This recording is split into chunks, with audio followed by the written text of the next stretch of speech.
Good morning student, welcome in my video. और आज के इस वीडियो लेक्चर में हम पढ़ने वाले हैं 8th क्लास की ज्योग्राफी का सेकंड चैप्टर।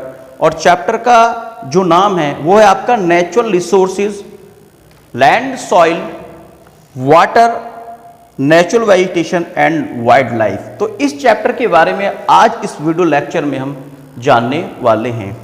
तो चलिए शुरू करते हैं। देखिए, इस चैप्टर के अंदर जो आपका नेचुरल रिसोर्सेज है, मोस्टली लैंड और सॉइल और नेचुरल वेजिटेशन के बारे में आपका बताया गया है कि किस तरह से लैंड को हम यूज करते हैं, उसका डिग्रेडेशन कैसे होता है और किस तरह से हम लैंड को कंजर्व कर सकते हैं। तो जो लैंड है वो एक नेचुरल रिसोर्सेज है जो नेचर के द्वारा हमें प्रोवाइड की जाती है और इसी को हम नेचुरल रिसोर्सेज बोलते हैं।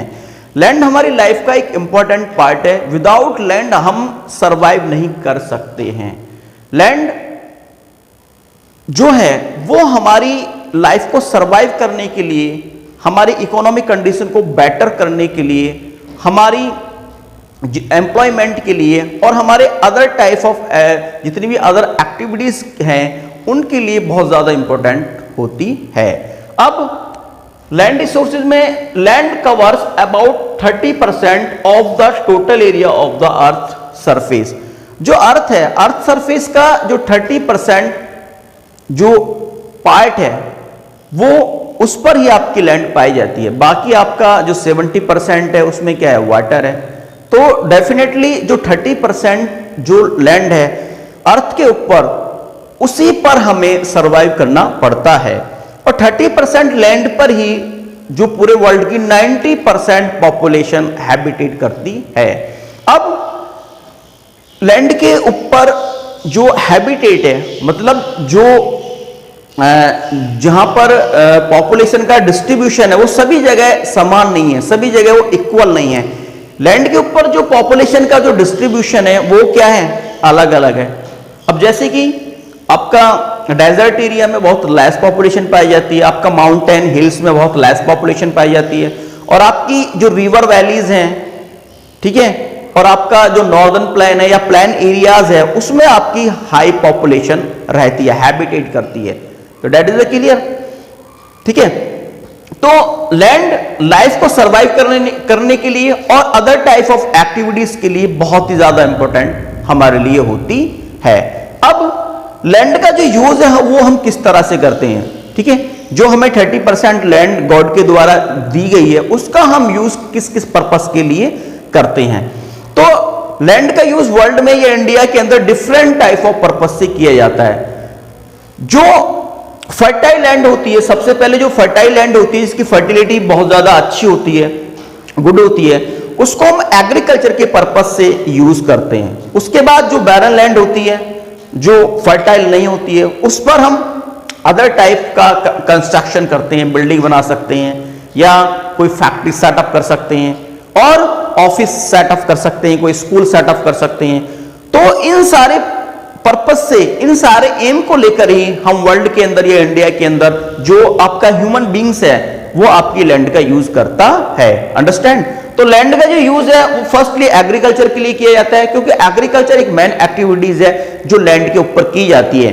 एग्रीकल्चर को प्राइमरी सेक्टर कहते हैं और ये हमारी लाइफ को सर्वाइव करने के लिए हमें फूड को, इसके द्वारा हम फूड को गेट करते हैं और डिफरेंट टाइप और जो भी हमारी डेली यूज की जो थिंग्स हैं वो भी एग्रीकल्चर से ही हम गेट करते हैं। तो एग्रीकल्चर, लैंड का यूज एग्रीकल्चर के पर्पस से किया जाता है। उसके बाद आपका इंडस्ट्री के पर्पस से जो लैंड का यूज किया जाता है। एग्रीकल्चर में जो रॉ मटेरियल होता है उसको इंडस्ट्री में यूज किया जाता है और उससे एक वैल्यूएबल थिंग्स या उसको मैन्युफैक्चर करके कुछ एक ऐसी थिंग्स बनाई जाती है जो ह्यूमन बींग्स की लाइफ को इजीली सरवाइव कर सके। अंडरस्टैंड।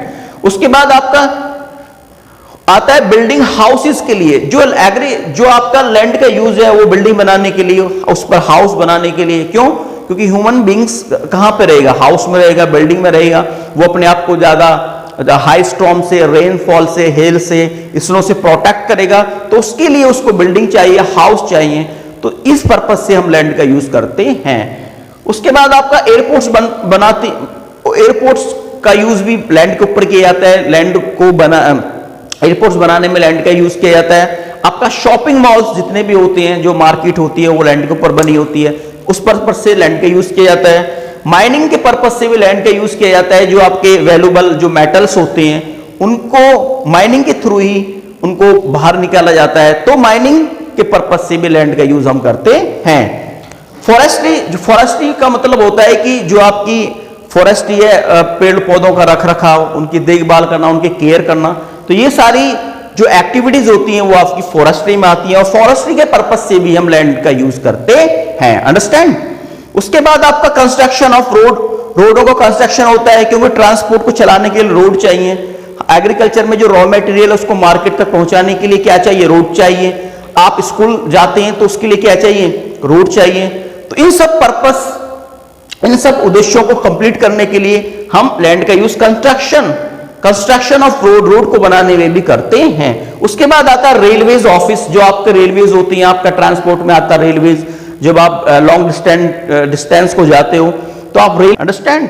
ऑफिस आप जानते हैं कि जितने भी आपके ऑफिस, जैसे बैंक ऑफिस हुए, आपके बैंक हैं, और आपके जितने भी अदर एडमिनिस्ट्रेटिव जो सेक्टर है, जो वर्कर्स हैं, जो काम करते हैं, उन सबके लिए लैंड का यूज ऑफिस बनाने के लिए भी गवर्नमेंट करती है। तो इन सब का यूज हम क्या, लैंड का यूज हम इन सब पर्पस से करते हैं। That is the clear. अब नेक्स्ट जो टॉपिक है इसके अंदर आता है कि लैंड डिग्रेड होती है। डिग्रेड का मतलब होता है कि जो लैंड की जो क्वालिटी है वो खराब होती है। अब जब हम लैंड, हमारे पास क्या है, 30% लैंड है, और लैंड एक ऐसी चीज है इसको हम जनरेट नहीं कर सकते, इसको हम प्रोड्यूस नहीं कर सकते, हम इसको पैदा नहीं कर सकते। लेकिन जितनी भी हमारे पास लैंड है हम उसको उतना ही यूज कर सकते हैं, हम लैंड को बढ़ा नहीं सकते।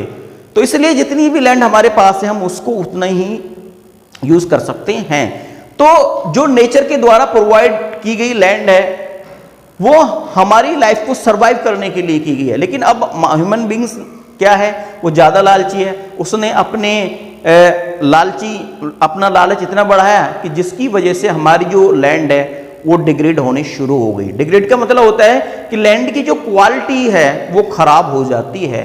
अब वो खराब किस किस पर्पज से होती है कि लैंड के ऊपर पाए जाने वाले जितने भी आपके फॉरेस्ट होते हैं उनको डिफॉरेस्टेशन किया जाता है, फॉरेस्ट की कटाई की जाती है, जिसकी वजह से क्या होता है, लैंड जो खराब हो जाती है।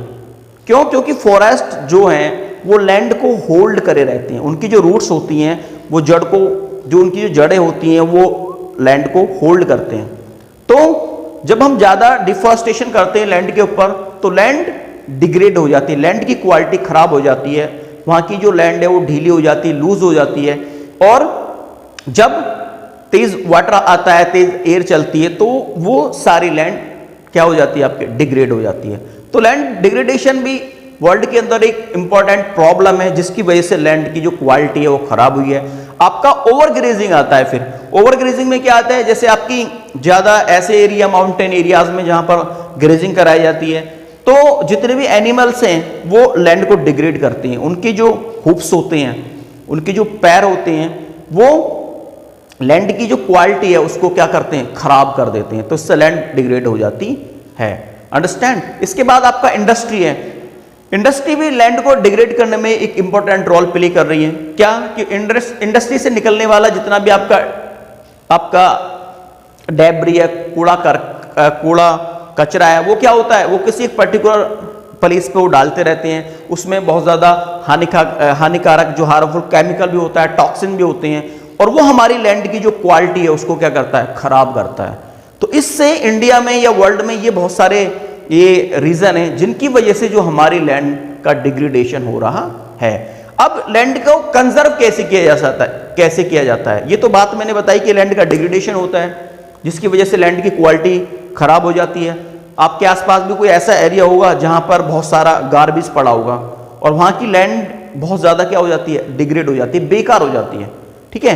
तो ह्यूमन बींग्स ने अपने इतना ज्यादा अपनी इकोनॉमिक कंडीशन को बेटर करने के लिए या अपनी लाइफ को सरवाइव करने के लिए उसने इतना ज्यादा लालच किया है, जिसकी वजह से उसने लैंड को डिग्रेड कर दिया है। लैंड की जो क्वालिटी है उसको कहीं ना कहीं उसने बहुत ज्यादा खराब किया है। अब बात आती है कि लैंड का जो कंजर्वेशन है वो कैसे हम करेंगे। इंपॉर्टेंट फैक्टर ये भी है कि लैंड का डिग्रेडेशन तो हमने कर दिया, लेकिन अब उसको कैसे सुधारा जाए। तो उसके लिए क्या होता है कि जो डिफॉरेस्टेशन की जगह हमें एफॉरेस्टेशन करना चाहिए। ज्यादा से ज्यादा क्वांटिटी में हमें क्या लगाने चाहिए, जो हमारे ट्रीज हैं उनको ग्रो करना चाहिए। हमें एफॉरेस्टेशन ज्यादा करना चाहिए। एफॉरेस्टेशन क्या होता है कि हम एक पर्टिकुलर एरिया में ज्यादा से ज्यादा प्लांटेशन करें, ज्यादा से ज्यादा प्लांट लगाएं। मैंने बताया प्लांट क्या करते हैं कि प्लांट आपकी जो सॉइल है, आपका जो लैंड है, उसको होल्ड करते हैं अपनी रूट के थ्रू। अब जब ज्यादा रेन होगी या हाई विंड होगी तो वो जो ट्रीज की रूट्स हैं वो आपकी लैंड को होल्ड करेंगे, जिसकी वजह से लैंड का डिग्रेडेशन नहीं होगा। अंडरस्टैंड? माइनिंग भी एक इंपॉर्टेंट फैक्टर है लैंड की डिग्रेडेशन का। माइनिंग के जब की जाती है तो बहुत बड़े एक लार्ज अमाउंट में जो गड्ढे होते हैं वो ओपन ऐसे ही रहने दिए जाते हैं। अब इससे क्या होता है, लैंड का डिग्रेडेशन होता है। तो माइनिंग करने के बाद जो गड्ढे होते हैं बड़े बड़े, उनको क्या करना चाहिए, उनको फिर से उनको भर देना चाहिए ताकि लैंड का डिग्रेडेशन ना हो। ओवरग्रेजिंग में क्या होना चाहिए कि जो आपका एरियाज है उसको लिमिटेड कर देना चाहिए। ओवरग्रेजिंग में आपको एरियाज को लिमिटेड करना चाहिए। पशु जो आपके कैटल्स होते हैं उनको एक पर्टिकुलर एरियाज में आपके जो चारे की, जो फॉडर की आपको प्लानिंग करनी चाहिए, जिससे हमारी लैंड का डिग्रेडेशन क्या होगा, कम होगा। इंडस्ट्री का जो निकलने वाला वेस्ट है उसको एक स्पेशल मेथड से उसको क्या करना चाहिए, एक स्पेशल मेथड से उसको फिनिश करना चाहिए। इंडस्ट्री से निकलने वाला जितना भी केमिकल है, टॉक्सिन है, उसको ऐसे ही लैंड के ऊपर थ्रो नहीं करना चाहिए। इन सब प्रोसेस को अगर हम यूज करते हैं तो लैंड का जो डिग्रेडेशन है वो हम इजिली उसको हम लैंड को बचा सकते हैं। इसके बाद अब हम जानने वाले हैं सॉइल रिसोर्सेज क्या होती है। ठीक है, अभी हमने जाना था कि लैंड रिसोर्सेज क्या है और लैंड किस तरह से हमारे लिए बहुत ज्यादा इंपॉर्टेंट है, किस तरह से हमारी लाइफ को सरवाइव करती है। तो अब हम जानेंगे कि सॉइल रिसोर्सेज क्या होती है और किसको हम सॉइल रिसोर्सेज बोलते हैं। तो देखिए, जो सॉइल होती है वो लैंड का जो अपर लेयर है उसी को हम सॉइल बोलते हैं। Means soil is the upper most layer of the earth crust. It is most important renewable natural resource.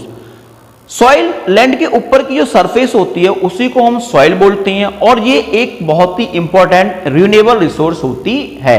That is clear. Soil is the medium in which plant grow, plant provide food for all land creature. Soil एक ऐसा medium है जो पृथ्वी पर, अर्थ पर रहने वाले जितने भी क्रिएचर्स हैं उनके लिए फूड प्रोवाइड कराती है। हम सॉइल में क्या करते हैं, प्लांट ग्रो करते हैं। हम सॉइल में क्या करते हैं, एग्रीकल्चर करते हैं और उसके बाद हम उसमें प्लांट ग्रो करते हैं। वो प्लांट क्रॉप के रूप में होते हैं और उनसे हमें डिफरेंट टाइप ऑफ फूड हम गेट करते हैं। तो सॉइल जितने भी अर्थ के ऊपर रहने वाले क्रिएचर्स हैं, जितने भी आपके ह्यूमन बींग्स हैं, आपका अदर जितने भी एनिमल्स हैं, उन सबको, इंसेक्ट है, उन सबको क्या करती है, फूड प्रोवाइड कराती है। That is the clear. उसके बाद आता है 10 all and creature depend directly और indirectly on soil for food. जितने भी क्रिएचर्स हैं वो क्या हैं, डायरेक्टली और इनडायरेक्टली, जितने भी ह्यूमन बींग्स हैं, इंसेक्ट हैं, या जितनी भी आपकी वैरायटीज अर्थ के ऊपर पाई जाती है वो सब सॉइल पर डिपेंड करते हैं। चाहे वो प्लांट हैं, चाहे वो वाइल्ड लाइफ एनिमल्स हैं, जो भी हैं वो सब सॉइल के ऊपर डिपेंड करते हैं। That is the clear. अब देखते हैं कि जो सॉइल का जो फॉर्मेशन है वो किस तरह से होता है। सॉइल का जो फॉर्मेशन है उसका प्रोसेस क्या है, किस तरह से सॉइल बनती है। देखिए, लैंड जो होती है वो अर्थ के, सारी अर्थ को क्या बोलते हैं, जो 30% पार्ट है लैंड का, उसको हम लैंड बोलते हैं। चाहे वो बैरन लैंड हो, चाहे वो फर्टाइल लैंड हो, सबको हम क्या बोलेंगे, लैंड बोलेंगे। ठीक है। अब हम इस पर्टिकुलर टॉपिक में ओनली बात कर रहे हैं सॉइल की। तो सॉइल क्या होती है, it is the upper most layer of the earth. जो अपर मोस्ट लेयर है अर्थ सरफेस का, उसको ही हम आपकी सॉइल बोलते हैं। अब सॉइल का जो फॉर्मेशन होता है वो हम देखते हैं कि सॉइल का फॉर्मेशन कैसे होता है। देखिए, सॉइल का जो फॉर्मेशन होता है वो आपका रॉक्स के द्वारा होता है। जो आपकी चट्टानें होती हैं, जब उनकी वेदरिंग होती है, उनकी टूट फूट होती है, तब जाके आपकी सॉइल बनती है। 1 सेंटीमीटर सॉइल बनने में 1000 ऑफ ईयर्स लग जाते हैं। ये नहीं कि सॉइल आज ही बन जाएगी, नहीं, 1 सेंटीमीटर सॉइल को बनने में बेटा 1000 ऑफ ईयर 100 ऑफ ईयर्स लग जाते हैं, तब जाके हमें सॉइल गेट करते हैं। तो सॉइल की जो फॉर्मेशन है वो कैसे होती है? वेदर के द्वारा होती है। जब उनकी वेदरिंग होती है रॉक्स की, तब हमें सॉइल मिलती है। जो बड़ी बड़ी रॉक्स होती हैं, जब उनके ऊपर सनलाइट पड़ती है और फिर बारिश होती है, फिर सनलाइट पड़ती है और तेज हवा चलती है, उसकी वजह से आपकी जो चट्टानें हैं वो उनमें वेदरिंग हो जाती है, वो टूटना शुरू हो जाती हैं और इसी से हमें सॉइल का फॉर्मेशन मिलता है। That is the clear. अब देखते हैं सॉइल प्रोफाइल मैंने यहां पे बनाई है। तो सबसे पहले जो नीचे वाली जो लेयर होती है उसको बेड रॉक बोलते हैं। बेड रॉक में आपकी बड़ी जो चट्टानें होती हैं, रॉक होती हैं, वो होती हैं, ठीक है। उसके बाद आपका आता है वेदर्ड रॉक। ऐसी रॉक जो आपके टेम्परेचर की वजह से, आपके क्लाइमेट की वजह से, आपके सनशाइन की वजह से, ज्यादा रेनफॉल की वजह से, ठीक है, ज्यादा एयर जब चलती है उसकी वजह से जब ये टूटती है, रॉक जब टूटती है उसको हम बोलते हैं वेदरिंग। और उसके बाद आती है आपकी वेदर्ड रॉक। जो रॉक छोटे छोटे आपके ग्रेवल्स होते हैं, फीबल्स होते हैं, कंकड़ पत्थर होते हैं, वो आते हैं आपका बेड रॉक में। अंडरस्टैंड? वेदर्ड रॉक में पहले आपकी आती है बेड रॉक, जिसमें आपकी बड़ी बड़ी चट्टानें होती हैं जो सॉइल की फॉर्मेशन करने में हेल्प करती हैं। उसके बाद आती है जब ये टूट जाती है, छोटे छोटे पीसों में बढ़ जाती है, तो उसको हम बोलते हैं वेदर्ड रॉक। अंडरस्टैंड?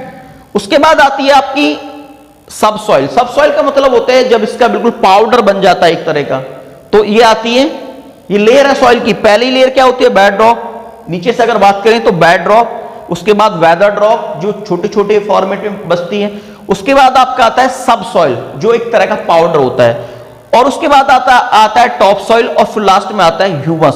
तो जो प्लांट ग्रो करता है वो आपका सबसॉइल से ग्रो करता है। प्लांट की जो जड़ें होती हैं वो सबसॉइल तक होती हैं। सबसॉइल में और टॉप सॉइल में और ह्यूमस में क्या होती है? यहां पर ये सॉइल होती है फर्टाइल होती है, इसकी फर्टिलिटी अच्छी होती है, इसके अंदर मिनरल्स होते हैं और ऑर्गेनिक, जितने भी ऑर्गेनिक जो मटेरियल होता है वो इन लेयर्स में पाया जाता है। अंडरस्टैंड? ह्यूमस क्या होता है? ह्यूमस में आपकी जितने भी आपकी वेजिटेशन है, प्लांट की लीव्स हैं या कोई अदर ऑर्गेनिक मैटर है, वो जो मटेरियल है वो जब लैंड को ज्यादा फर्टाइल बनाता है, ज्यादा उसकी फर्टिलिटी, ज्यादा उसमें क्या होती है? ग्रो होती है, तो उसी को हम ह्यूमस बोलते हैं। मतलब ह्यूमस एक तरह का खाद हम इसको कह सकते हैं, ठीक है, जो अर्थ को ज्यादा फर्टाइल बनाता है। इससे अर्थ की क्या होती है? सॉइल की क्या होती है? इससे सॉइल की फर्टिलिटी और ज्यादा ग्रो हो जाती है, बढ़ जाती है। That is the clear. तो सॉइल का फॉर्मेशन आपको समझ में आ गया होगा कि सॉइल का जो फॉर्मेशन है वो रॉक के द्वारा होता है। जब रॉक, बड़ी बड़ी रॉक टूटती हैं तो, ठीक है, उसके बाद वो छोटी रॉक में अपने आप को तोड़ लेती हैं और उसके बाद उनसे सबसॉइल बनती है, फिर टॉप सॉइल बनती है और फिर आपका ह्यूमस उसके अंदर होता है। तो इस तरह सॉइल प्रोफाइल है, इस तरह की आपकी सॉइल होती है। That is the clear. अब सेम चीज यहां पे ये भी आती है, जिस तरह से हमने देखा कि लैंड डिग्रेड होती है, उसी तरह से जो आपकी सॉइल है उसका भी क्या होता है? इरोजन होता है। सॉइल का क्या होता है? इरोजन। इरोजन का मतलब होता है कि सॉइल का बह जाना, एक तरह से बह जाना। जो अपर मोस्ट लेयर है लैंड की, जब उसका बहाव हो जाता है, जब वो बह जाती है, ठीक है, या उसकी टूट फूट हो जाती है, तो उसी को हम सॉइल इरोजन के नाम से जानते हैं। अब अगर सॉइल इरोजन अर्थ के ऊपर होता है, तो जो सॉइल का होता है, तो डेफिनेटली ये हमारे लिए बहुत ज्यादा डिफिकल्टी पैदा करता है। क्यों? क्योंकि सॉइल एक इंपॉर्टेंट फैक्टर है जिससे हम अपनी लाइफ को इजीली सर्वाइव करते हैं, हम उसमें एग्रीकल्चर करते हैं और फूड ग्रो करते हैं ताकि हमारी लाइफ इजीली सर्वाइव हो सके। हमारी जो इकोनॉमिक कंडीशन है वो सॉइल के ऊपर डिपेंड होती है। क्यों? यदि हम एग्रीकल्चर सॉइल में नहीं करेंगे तो क्या होगा? हमारी जो मनी जो हम अर्न करते हैं वो कहां से अर्न करेंगे? तो इसलिए सॉइल की जो इरोजन है वो हमारे लिए बहुत ही ज्यादा डिफिकल्टी पैदा करती है। यदि सॉइल का इरोजन होता है, उसकी क्वालिटी घटती है, तो हम उस पर इजीली एग्रीकल्चर नहीं कर सकते हैं। जो ह्यूमन बींग्स है वो लाइफ को सर्वाइव नहीं कर सकता है। अब जो सॉइल का इरोजन है वो कौन कौन से ऐसे रीजन है जिसकी वजह से सॉइल का इरोजन होता है? तो सॉइल का जो इरोजन होता है वो होता है आपका डिफॉरेस्टेशन से। जब हम ज्यादा लार्ज क्वांटिटी में पेड़ों की कटाई करते हैं तो सॉइल का इरोजन हो जाता है। वहां की जो सॉइल क्या हो जाती है? लूज हो जाती है। और जब आपका वाटर फ्लो करता है तो वाटर के साथ आपकी तेज एयर चलती है, उसके साथ आपकी जो अपर लेयर है वो बह जाती है, उड़ जाती है, ठीक है। इससे क्या होता है आपका सॉइल का इरोजन, और इससे सॉइल की जो फर्टिलिटी है उस पर बहुत ज्यादा इफेक्ट पड़ता है। जब हम उसमें कोई प्लांट ग्रो करते हैं तो वो इजीली उसमें ग्रो नहीं हो पाता है, अंडरस्टैंड। उसके बाद इसमें आता है कि आपका ओवरग्रेजिंग। ओवरग्रेजिंग की वजह से भी जो सॉइल की जो अपर लेयर है, जो लैंड की अपर लेयर है, वो खराब हो जाती है। जो आपके एनिमल्स हैं, उनके जो हुप्स हैं, वो क्या करते हैं, लैंड की जो अपर लेयर है सॉइल को तोड़ देते हैं, ठीक है, जिससे आपकी सॉइल खराब हो जाती है, सॉइल का इरोजन हो जाता है। उसके बाद ये भी होता है कि जो ग्रास की रूट्स होती हैं, जब एनिमल ग्रेजिंग करते हैं तो उनको उखाड़ते हैं, जिससे उनकी जिससे सॉइल की जो लेयर है वो भी साथ में उखड़ आती है, मिट्टी भी बाहर निकल जाती है, सॉइल भी बाहर निकल जाती है। तो ओवर ग्रेजिंग से भी आपका सॉइल इरोजन होता है। That is the clear. और इसके बाद जो पहाड़ों के ऊपर लैंड स्लाइड्स होती है, उससे भी आपका जो सॉइल इरोजन है वो होता है। लैंड स्लाइड क्या होती है, अर्थक्वेक की वजह से या ज्यादा फ्लड्स की वजह से जो माउंटेन है, उसकी जो माउंटेन वाला एरियाज है, वहां पर जो उसका एक बड़ा जो लैंड मास है उसका टूट के नीचे गिर जाना, जिसकी वजह से उसको हम क्या बोलते हैं, लैंड स्लाइड। और इस लैंड स्लाइड की वजह से भी ये सॉइल का जो इरोजन है वो होता है। तो अंडरस्टैंड। अब बात करते हैं कि सॉइल का जो इरोजन है उसको किस तरह से रोक सकते हैं, सॉइल का जो कंजर्वेशन है वो हम कैसे कर सकते हैं, उसको कैसे स्टॉप किया जा सकता है, क्योंकि इसको स्टॉप करना बहुत ज्यादा इंपॉर्टेंट है। क्यों? क्योंकि सॉइल एक इंपॉर्टेंट फैक्टर है जिसपे हमारी लाइफ सर्वाइव करती है, ठीक है। तो सॉइल इरोजन को स्टॉप करने के लिए हमें सबसे पहले जो अर्थ है, जो लैंड है, उसके ऊपर डिफॉरेस्टेशन को रोकना होगा। हमें ज्यादा से ज्यादा क्वांटिटी में, लार्ज क्वांटिटी में क्या करना पड़ेगा, एफोरेस्टेशन करना पड़ेगा, ठीक है। ज्यादा से ज्यादा प्लांट हमें लगाने पड़ेंगे, ग्रो करने पड़ेंगे, ताकि वो सॉइल को अच्छी तरह से होल्ड करें और हमें सॉइल का जो इरोजन है वो हम ना कर पाए और सॉइल को हम कंजर्व इजिली कर पाए। उसके बाद आता है जो ओवरग्रोजिंग वाले एरिया है, जो ओवरग्रोजिंग इंडिया के अंदर होती है, उसको स्टॉप करना है, ठीक है। उसके बाद होता है जो फार्मिंग के अंदर जो मेथड होते हैं, ठीक है, उनको भी हमें सही तरह से यूज करना है। कैसे? जैसे कि इसमें एक आता है आपका फार्मिंग के अंदर जो मेथड है, जो हम एग्रीकल्चर करते हैं, तो उसके अंदर हमें सॉइल का जो है कंजर्व करना है। तो उसमें क्या आता है, आपकी मल्चिंग आती है। मल्चिंग में क्या होता है कि जो आपकी लैंड होती है, जब हम एग्रीकल्चर करते हैं और 2 रोज को हम ग्रो करते हैं, कोई क्रॉप्स है जिसको हम रो में ग्रो करते हैं, इस तरह से रो में, और उसके बीच का जो स्पेस है वो क्या होता है, एम्प्टी होता है। तो उसको हम ग्रास से या किसी और अदर स्ट्रॉ से ढक सकते हैं, जिससे सॉइल का इरोजन ना हो, अंडरस्टैंड।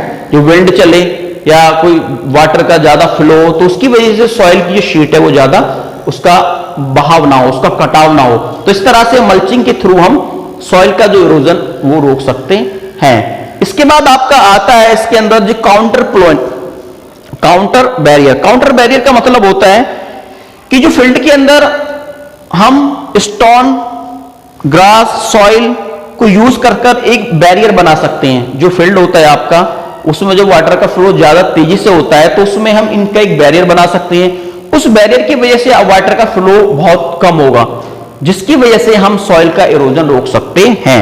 उसके बाद आता है रॉक डैम। तो रॉक डैम भी सेम ही क्या है, एक्टिविटी है कि रॉक डैम में क्या होता है, एक बड़ा डैम बना सकते हैं हम कंकड़ पत्थर का, या एक बड़ा डैम बना सकते हैं मिट्टी का। उस मिट्टी के थ्रू भी जब वाटर तेज गति से आता है, फास्ट वो रन करता है, तो उसकी जो मूवमेंट है, वाटर की जो गति वो स्लो हो जाती है, जिसकी वजह से सॉइल का इरोजन नहीं हो पाता है, अंडरस्टैंड। उसके बाद टेरेस फार्मिंग। टेरेस फार्मिंग में जो इंडिया के अंदर की जाती है, जो आपका उत्तराखंड वगैरह में की जाती है टेरेस फार्मिंग, उसमें आपका टेरेस फार्मिंग में क्या होता है कि जो माउंटेन का जो स्लॉप होता है, उसमें टेरेस एक सीढ़ीदार खेतों के रूप में जो उस स्लोप को बना दिया जाता है, जिससे जो रनिंग वाटर है उसका जो मूवमेंट है वो क्या हो जाता है, स्लो हो जाता है। उससे भी सॉइल का इरोजन नहीं हो पाता है। तो ये बहुत सारे मेथड हैं जिनको हम यूज कर सॉइल का इरोजन कम कर सकते हैं। तो डेफिनेटली आज की इस वीडियो लेक्चर में मैंने आपको लैंड रिसोर्सेज और सॉइल रिसोर्सेज के बारे में बताया, किस तरह से ये दोनों रिसोर्सेज हमारे लिए बहुत ज्यादा इंपॉर्टेंट है और किस तरह से इन दोनों रिसोर्सेज को हम कंजर्व कर सकते हैं। तो डेफिनेटली आज के इस वीडियो लेक्चर में जो भी नॉलेज मैंने आपको प्रोवाइड की उसको आपने गेट किया होगा। आप इस वीडियो को अगेन अगेन वॉच करें और मैं आपको मिलता हूं नेक्स्ट वीडियो लेक्चर में। तब तक के लिए गुड बाय।